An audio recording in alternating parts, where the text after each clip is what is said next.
For me, as an anthropologist of religion, it's also concerned principally about Christianity, particularly Neo-Pentecostal Christianity, which has largely been understood as the fastest growing religion in the world. 9 million new converts every single year, 250 million Neo-Pentecostals in the world today. There are projections that say there could be as many as 1 billion Pentecostals by 2050. Those projections are pretty dramatic and may not hold up. But Guatemala itself, a relatively small nation, was once overwhelmingly Roman Catholic.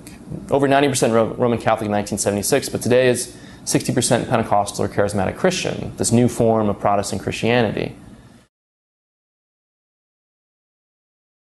I just walked around in a Russian neighborhood in New York called Brighton Beach, south of Brooklyn, and I realized that I haven't heard English there at all.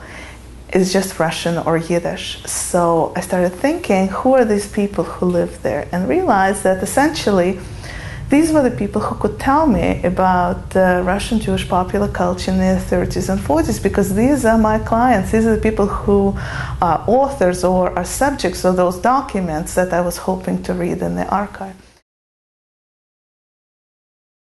Some of the objects that are most profound in terms of structuring our sense of who we are food, and particular kinds of food that can only be made in particular places, and that at least the people think can only be made in particular kinds of places, because that place contains something. It contains a particular kind of earth or a particular kind of grass, or, this is what the French call terroir, right? And when they're talking about wine, and increasingly when they're talking about cheese, this idea that the association, the long association between humans inhabiting a place with the particular physical qualities gives rise to a taste that can actually be appreciated within those, or through the consumption of those kind of products. I think diaspora is primarily an act of the imagination.